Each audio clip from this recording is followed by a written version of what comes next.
everybody? Good morning from rainy Costa Rica here today. I am Joey J. Ping here of the Respect My Region podcast. Today I've got a very special guest, Tracey Lancaster-Miller, Executive Vice President of Peake ReLeaf, Maryland, on the show here today. Tracey, I appreciate you for joining. Welcome. I believe it's still morning for you over there where you're at, and so how's the day rocking for you?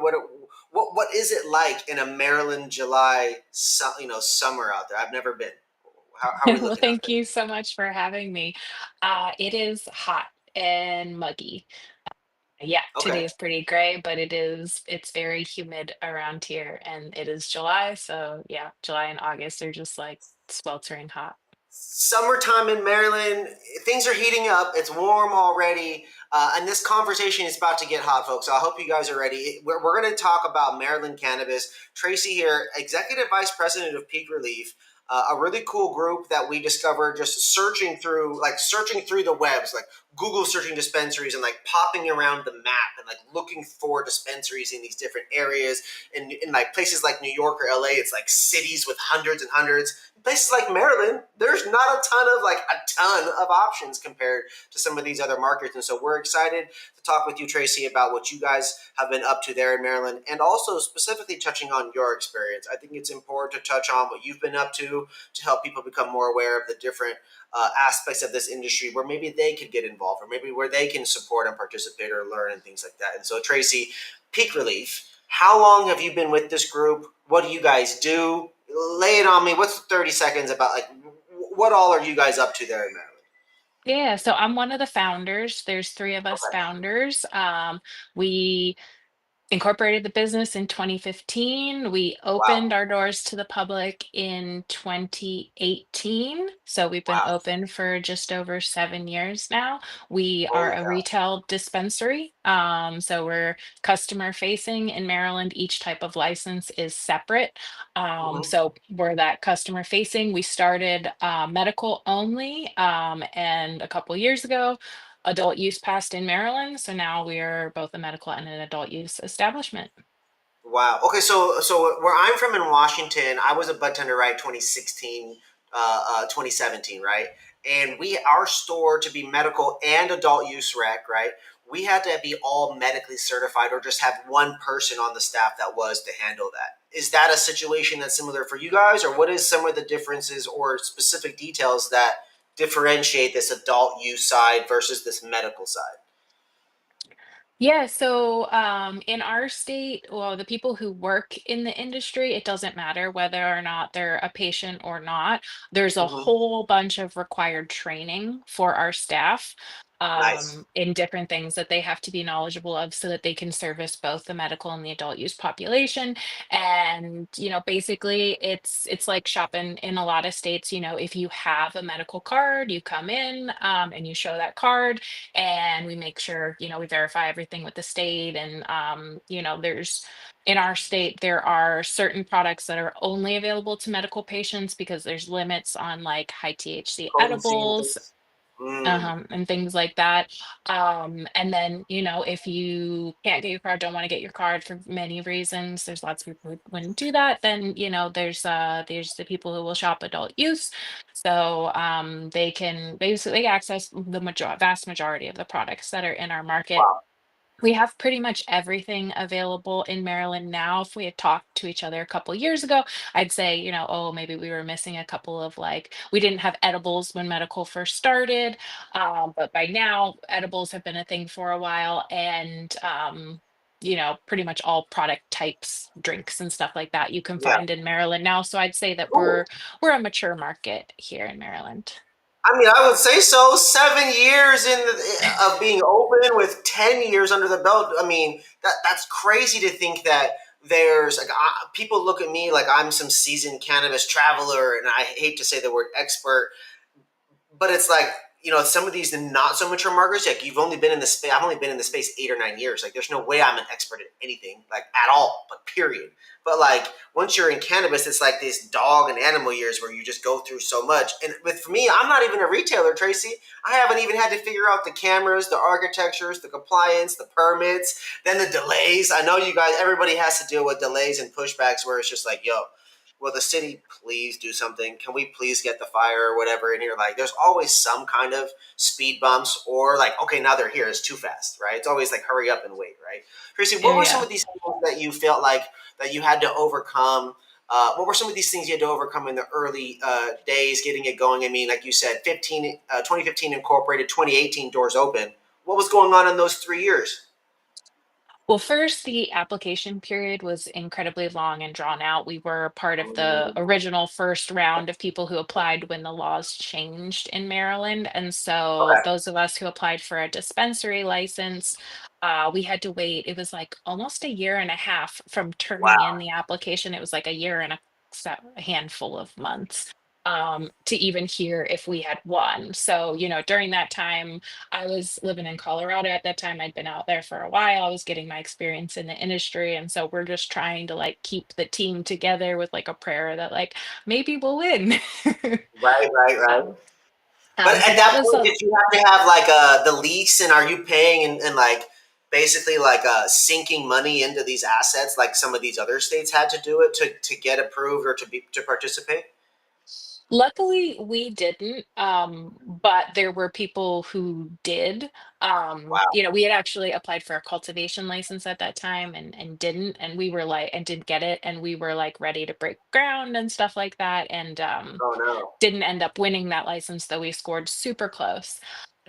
And so with a dispensary, it was like you really couldn't secure property because you didn't know like which area you were going to get. They were giving them out back then by legislative district. Mm, And so, we applied to like a lot of different districts with the hope that we'd get one, and we ended up getting our top choice. But cool. there's been the subsequent licensing in Maryland, they've kind of corrected those expectations and been explicit that like no, you don't have to have a property. But yeah, so many people have sunk money into it, and that is a difficult thing.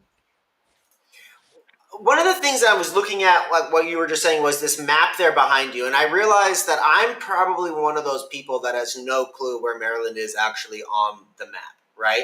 And so, in terms of Peak Relief and the state of Maryland, and then our country, can you break it down in terms of like, people give directions. It's like, oh yeah, it's over there by the Dunkin' Donuts on this area, and then by this and that. Can you hit me with a version Yeah. of the directions to find you guys, like what airport I fly into and kind of where I go from there? Because I think it's important for us because either way, even if I use maps on my phone, I still wouldn't know where I was going if I were to show up, right? So walk Yeah. me through where you guys are geographically located, and then let's touch base on a little bit of the culture of like what makes Peak Relief in the community and all these things. And so, where are you guys at there in Maryland? Yeah, so Maryland is mid-Atlantic, we're between Pennsylvania and Virginia and DC. Okay. Peak Relief, we're in Montgomery County. So Montgomery County, Maryland is a county that is basically just north of DC. Mm-hmm. So we kind of are in this interest. I didn't grow up in this area. I actually grew up in Baltimore. So I had never been to Montgomery County before getting the license here, moving back from Colorado and coming here to open up Peak Relief. So it's interesting because where we are, there's like three airports where you can get to us. There's the Ronald Reagan DCA airport. There's Dulles. Ronald Reagan is in DC. Um, Dulles is in Virginia, and then BWI is in Maryland, and all of them are like kind of close to the same distance, depending Yeah, yeah. on traffic. So that's where Wow. we are. We're basically just north of DC, jutting up on to Virginia on the other side. So I mean, even when adult use passed, you have to deal with like the like competition or lack thereof from other states because unlike being like when I was in Colorado is a huge state, you're not like crossing lines to like with customers and stuff like that. But in Maryland, that's a very real thing. And we're so close to Yeah. DC that there's all these things about like federal land and cannabis that like you have to be well more aware of. And we just have a lot of federal workers who live in our area because the NIH is here. And so, Mhm. when I said before that like there's some people who don't want to get medical cards, like a lot of them Yeah. work for the federal government. So that's like a really interesting like demographics thing that I never experienced when I was in Colorado, but is very prevalent here in this part of Maryland. People on the West Coast or like Colorado West, right? Like that part of it, we're always like Cannabis list? We're good. Throw us out. We're okay. Oh, like I think you're not allowed to be like own like a firearm in certain states if you're out if you have your medical card. I think it depends on wherever, however that works. Like people gonna figure out and do what they're gonna do, man. Like they're gonna protect themselves if they're gonna protect themselves. They're gonna like if they want to be if they don't want to be on the list, I support it. I used to work at Microsoft. I made a mistake. I got let go of Microsoft. You know what I mean? Hmm. If the rules of the company, are the rules of the company, you got to follow it, man. And ultimately, though, people are going to get their medicine the way that they want and need it. You know, Hmm. and I think it's great for Maryland to have legalized.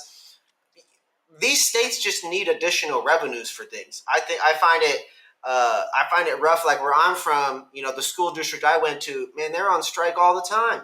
You know, and it's frustrating because it's like you know, in Colorado, I know that they were using the revenue for the infrastructure there, the tax revenue for a period of time. I don't know if they're still doing that, but those are the kind of things this cannabis money can go towards, and Hmm. that's what I appreciate about what you guys are doing is people don't even know about Maryland outside of Baltimore, right? And usually it's just going to be like the Ravens fans and the cultures, the NFL super fans, and like doing that. But like for the most part, the general person over here or over there, they're not going to know about the interstate commerce and how this works and where the government's at over there and all that kind of stuff. And I think it's important to understand that the people that work for those places, they're still people too. They still have pains and sleeping problems, and they have family members dealing with cancer or whatever it is. And cannabis is a great option for that.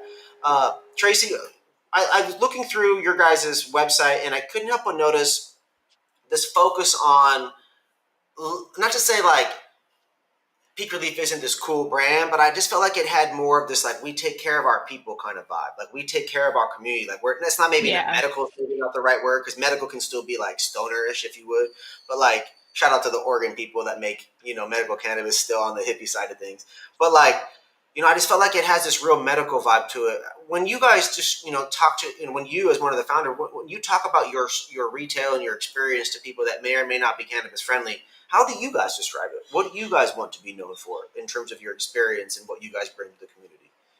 Yeah, I mean, first, like what you said about like taking care of people, like that's what's so important to us, and that starts with our staff. We pay a lot of attention to the experiences of our staff, to make sure that, it's a place that they want to be. I have worked in the industry for a really long time, and so I've had a lot of experiences working for places that I didn't run, that maybe I wasn't even a manager at, so I didn't have a lot of say in, the culture, and affecting the culture. And so paying attention to the culture is like the number one thing, for us. And I think that that leads directly to the experience that the customers and the patients have when they come to our store. We have a very knowledgeable team. We have, a very tight knit team. And we take care of them, and then they want to take care of the people who are coming in, make sure that they have a great experience. A great experience for different people is different. So some Mm-hmm. people, they want to get in and out fast. They might have been, using this product for a long time. So as much as they appreciate that our staff is knowledgeable, they might not want to talk about it a lot, and they just might want to get in and out. And so we make sure that for those people that they can have that experience. And at the same time, there are a lot of people who haven't, used this product, or there's just a lot of different things that are available that they haven't had access to before. So making sure that they have A the lot of space. conversations are kind of the Mhm. same with bartenders. I feel like you know, and Mhm. so it's kind of like rinse and repeat, and so you don't really have a lot of opportunities to really dive into the what they're really there for. You know what I mean? It's a lot of top level or what I would surface level conversations. It just not Mhm. doesn't really have a lot of the things don't really have that chance to get intimate. Are you guys? You know, and I hate this phrase because it makes it seem like it's just you just turn and burn people through in and out and pumping customers through. But Maryland's not doesn't seem like it would be large enough to really have that that energy or that vibe. I'm sure it gets busy during the busy hours, things like that. But what's your customer flow process like through there? Is it like Uh-huh. is it retail or are we grocery shopping? Or is it this medical dispensary vibe like what we went through in Colorado and the Washington and Oregon eras of medical cannabis? Well, describe your guys' flow when someone's in your store. Yeah, yeah. So Maryland is a hugely populated state. Like our population density is crazy. The Okay, area so that we I'm are just in, entirely out the loop then. Okay. yeah, we are not rural as all. It is. urban, suburban, like, I mean, there are rural parts. I don't want to say that all parts of Maryland are urban or suburban, but like specifically where Peak Relief is in Rockville Mhm. in Montgomery County, that is just like there are no breaks between all the different places. It is packed. And Nice. so we have high volume traffic. Certainly, I mean, you have, your normal ebbs and flows of retail business throughout the day where you have pops and Yeah. then it slows down. But no, we are busy. So we Nice. make sure, that we have opportunities for alleviating that line. So we have a lot more staff than I think most people, most of the other dispensaries in the area have. That way, we make sure that when we have customers and patients who want to spend time with us, that we have the staff to dedicate to them while also having the people to continue to get the other people in and out. We're allowed to do online ordering, and so you can come in and pick up if you want an expedited experience. We deliver. We only deliver to medical patients. That's a rule in Maryland right now that the current Mm. dispensaries can only deliver medical, as we have been, even though we have adult use now. There's kind of some nuances with that rule, but medical patients can get a delivery to their home. And so we spent a lot of time building out our delivery program since 2020. So we're 5 years into our delivery program now. Um, Wow. yeah. That's incredible. So delivery only to medical. We talked a little bit offline about point of sale, e-commerce, and like this ability to buy online. That's important, right? Like, I mean, we go back to the Colorado days, and for me, the Washington days, and we weren't buying weed with our cards yet. We weren't buying weed and doing pickup orders. Our like, I remember, I forget what our point of sale was in 2016. I worked with the Diego Pellicer group back in the day. They started in Colorado, right in Denver. And I remember like we would get like an online order and it would like they figured out some way to like have a red light flash above our thing. Like it was like we were using like a restaurant point of sale back then. It was pretty crazy. But the times have changed so much since the beginning of where we were. Sounds like since the beginning of where Maryland started. And before Mhm. we get to the next question, I want to make sure we shout out our sponsor, Trees. Trees is our premier point of sale partner, our premier analytics partner, e-commerce, all the things. Everybody, straight up, their mission is to help retailers grow their money, to grow their earnings, and we appreciate them for their support and providing a platform for us to be able to provide a platform for other people. And so, big shout out to our partner, Trees. But my next question for you, Tracey, is with having such a high population density, having so many people there that are workers that are constantly traveling all over the place. Are you noticing? Do you notice upticks through the summer as well these last few years as like people get used to buying more weed and more states are online? Like, are just people friendlier to buying more weed? Are they spending more on cards? Like, what's going on in Maryland in terms of just the overall weed consumption, I guess? And Yeah, what yeah. avenues So channels is it coming through, I guess? when adult use started, yeah, we have the huge increase from adult use, and we continue to see the adult use purchases increasing throughout the state. Wow. Medical has started, I believe, it's been a little while since I've checked the numbers, though I think the numbers have started to decline as usually happens when adult use comes through, but I don't think that it's been as significant as a decline as in other states.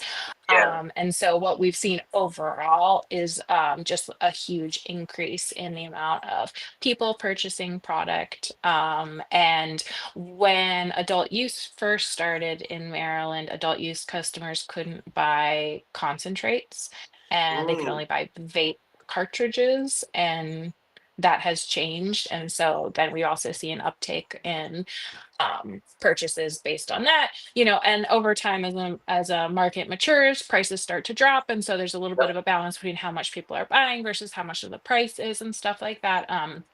But no, I would say just overall there's a lot of purchase. I think, the our adult use program is relatively new. It's only been around for, is it like a year now? 2 years, Right, going on right, 2 years right. Yeah. now. All the years blend together these days. But yeah, it's there's still people in the state who don't know that we have a legal program, despite the fact that we've had medical since 2017, 2018 was when the first dispensaries were opening Yep. and had adult use. Now there's still people who are like, oh, I can do that, so I think that there's still opportunity to continue to get more people into the market if that's what they want to do. Also because it's a small state, I can drive out of Maryland in 20 minutes from my store, an hour up north, and I'm also out of Maryland. So you're also dealing with the competition of the programs in Pennsylvania, Virginia, West Virginia, DC. Wow. So you guys have other states with other programs. Do you guys have brands, or are you guys making your own? You mentioned you guys didn't get your cultivation license. So are these third parties? Are there white labels? Are you guys having your own brands, or are you all buying third party? Or what does that look like? What's your vendor ecosystem like? Your product ecosystem like? Yeah, so each of the licenses is separate, and in 2015, well, I guess in 2016 officially, we won the dispensary license, so we don't have any of our own brands. There Okay. was just a new round of licensing that just happened last year, and I'm happy to say that I and members of my team won licenses, and so we are excited for some expansion that's going to be coming. Cool. But There we as of right go. now, we do not make products, but that is hopefully something that is going to be changing. Nice. We'll have to bring you guys back on and revisit that once it comes on. It's always exciting once more locations open up and more people get to join the family and get to help more people in these new communities, and then to be able to grow into the manufacturing side of things where the flavors that you guys like, the products that maybe changed your life start to get recreated and branded, and then obviously distributed to the people in these communities. I think that's to me an exciting story for a lot of people in similar positions as you. Now, for my next couple of questions, I want to again focus going back on the product types. You've talked a little bit about vapes and some flour, but we know right now that in a lot of the heavy culture, rosin's a big thing. Is Maryland up with the rosin? Is Maryland up with the extract? 710 is 3 days from now. What are we dabbing Hmm. on if we're pulling up to Peake ReLeaf, Tracy? Yeah, so we have all that. All different types of concentrates are available. And like full disclosure, I am not like the product purchaser, so I'm probably like You're the fine. least You're least fine. good person on my team to be talking about like what specifically we have. But Mhm. yeah, there's a whole variety of concentrates out there, including rosins, live rosins, and all kinds of other dabbable I'll, concentrates, maybe I'll just have to pull up the solventless website real quick. concentrates. Let's pull up the website real quick. 'Cause one of the things that I looked at like right away when I saw was, yeah, you guys had this giant image of wax and crumble right on the front page. And yeah, I'm looking at it right now. You guys, oh my gosh, Keef 21 a gram, discounted 28 a gram, cherry limeade cake batter.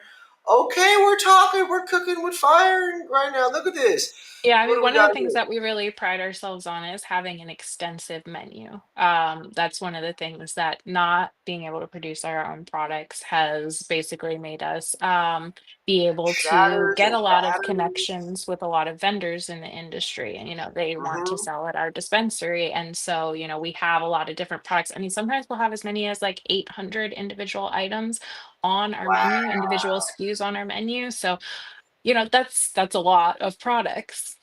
So Dude, you it's a guys have it's a it's a great ton of batters, choices. butters, shatters. I saw live resin, live rosin, Mhm, cured resin, all kinds of. They even had finger hash listed on there. They got a couple of mhm. different types of bubble hash.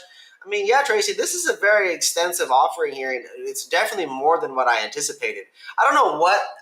To be frank, I didn't have anything in my head about what the Maryland industry looked like. I had no clue. I just assumed, oh, Maryland. There's Baltimore. There's probably dispensaries in the city there. I assumed the rest of Maryland was probably suburban or even I don't know West Virginia outdoorsy. I don't know. I had nothing. I had no clue what the rest of Maryland looks like outside Baltimore. As a simple Raiders fan, I have no clue what exists outside of Baltimore. Then you Yeah, I think mean, about there's like, 21 dispensaries just in the county that we're in. wow, okay, okay, and then yeah, and then I looked on Google Earth. Right, I pulled up Peak Relief, and I expanded out and kind of looked around there for a second while we were chatting, and it's like, okay, I see what she's talking about. I see how there can be a ton of people, and it can be quite busy. And then I saw, I mean, I mean, I'm looking at the roads on Google Earth, so it's like, okay, so this is the traffic area she's talking about. This is the flowing to the other states. Those are the airports and where they come in, and it's like, okay, yeah, all of this could be the perfect storm of like, yeah, you guys could be busy as hell for a few hours a day, if not most of the day. That's exciting. Okay, so as Yeah, you we're mentioned, real busy. you're not the person curating the product selection, and that's okay because as the executive vice president, right, you're helping to build teams and culture and help these operations and just the overall success. And you've talked a lot about the culture being important, like who you're hiring and what you guys represent and stand for, and the training that goes into it, and all these different things. When you, I asked you the question earlier about like when you talk to somebody new, like how do you describe it? Right? We've covered a lot about like what you guys want to be known for and the culture and things. Do you guys do events and like have stuff going on for the different holidays or maybe through the summer, or what's your community building element like? What are some of your strengths there that what you guys have been up to? Yeah, so we participate in as many community events as regulations allow us to and laws Okay. allow us to. There's a whole lot of things that you have to be really mindful of. And basically, there's a lot of places that as a cannabis business you can't be.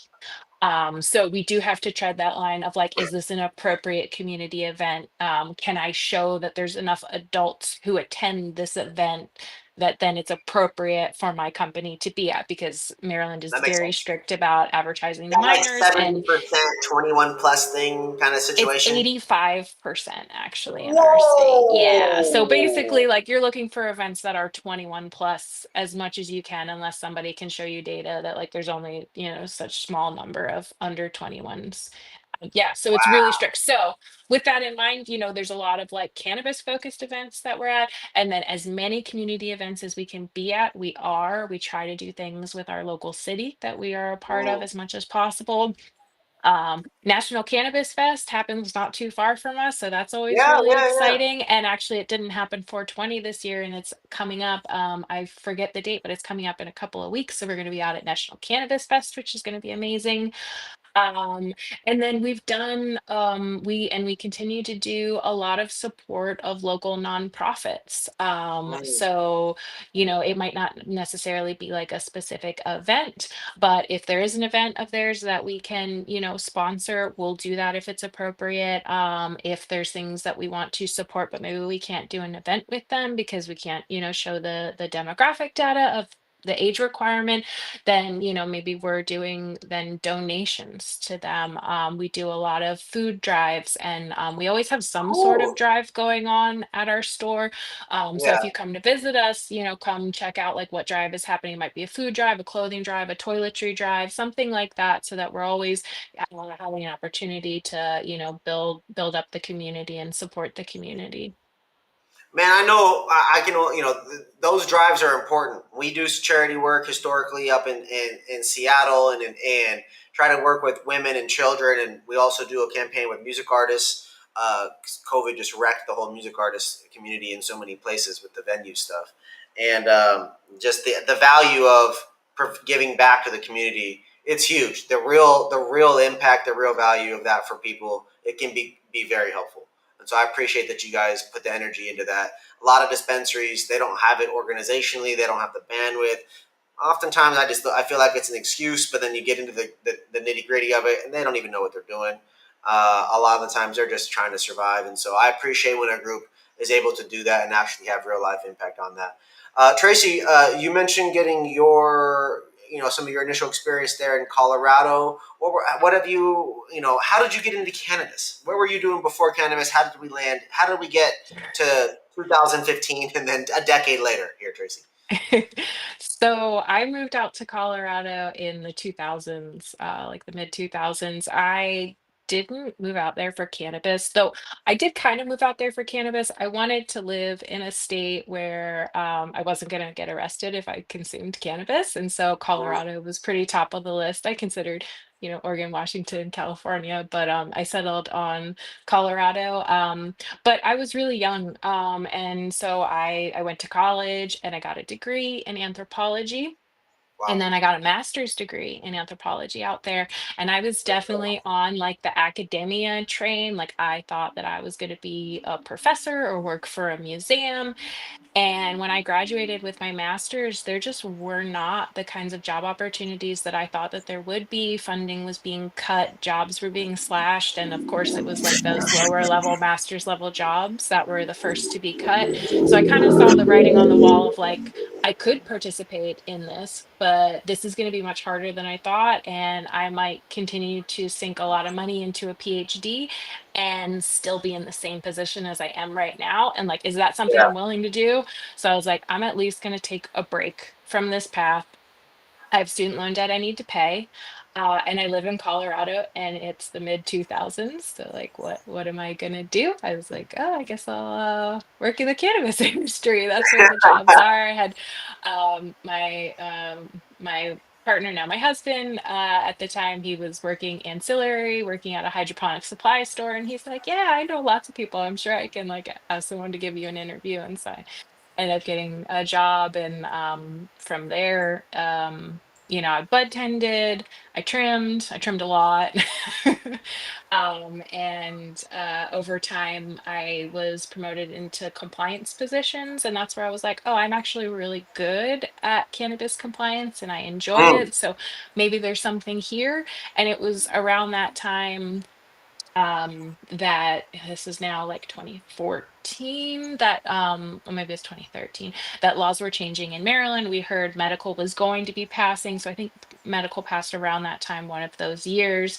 And it was a very slow rollout of the application and stuff like that, but once it passed and we knew it was happening, that's when a friend of mine and my husband's, we were all talking and we were like, okay, so like with our cannabis experience, with his business experience, like I think that this is something that we should apply for, because Yeah. the state was really like toting that they wanted to have these like local Maryland businesses. And then they did all these policies that didn't promote that in the beginning, which they've since tried to correct. But we ended up being like one of the lucky few like local homegrown Maryland businesses that has been Mhm. able to survive and thrive, through all the way up until today.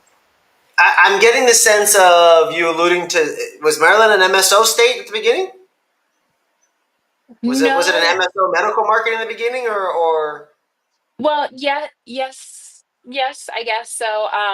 They were just extremely limited licenses, which in some ways, like on a business side, like that really helped the businesses. But on the other side, there, it was a very restrictive market, and medical starting without edibles was like, from like a patient perspective, that was really difficult too. So but limited licenses, like there was only 15 dispensaries and 15 processors, or not 15 dispensaries, sorry, 15 grows and 15 processors. And then there were two dispensaries on average per legislative district, which ended up being about 100 dispensaries. yeah, So for like the population density, that's, it's not that enough for wasn't. the people on the flow. Hmm. Yeah. So then, when adult use came through, there's more licenses that have been given out now. Yeah. So it's been a long, long road getting there, and I've been And at least very changes have involved been over made. the years. Hmm. And Yeah, I've at been least very it sounds involved over like, the years. yes, the continued evolution. I would say evolving, like that makes sense. The evolution of the Maryland industry continues to be something to pay attention to, as change has seems to be the main consistent thing that I've been hearing here, is that like it may not be perfect up front, but they continue to optimize and improve and evolution, and just kind of evolve throughout this process. And to me, as someone that flies all over the country and pulls up to wherever I pull up, and like I'm just always looking for the consistent core products, right? I use cannabis for sleep, for pain. I use it for anxiety and nausea. But more even than that, I use it to kind of just stay organized. I feel like it contributes a lot to my. It's the coffee in my workflow. It's the caffeine, the gummy, for the gym for me or whatever it is. And for me to be able to go into any state, whether it's Maryland or a city of Baltimore, into a place like Rockville, I need to know that I have access to the stuff that's going to keep me out of the hospital for my kidney Mhm. stones and my IBS and my Crohn's. I need to know that I've got sleep products for my back, and I think that's what ultimately this is all about, folks. Is that people just need access to the things that keep us going. People just need Mhm. access to things that help us feel normal enough to get through the workday, or to not feel sick, or to take care of our families, and it's stuff like that.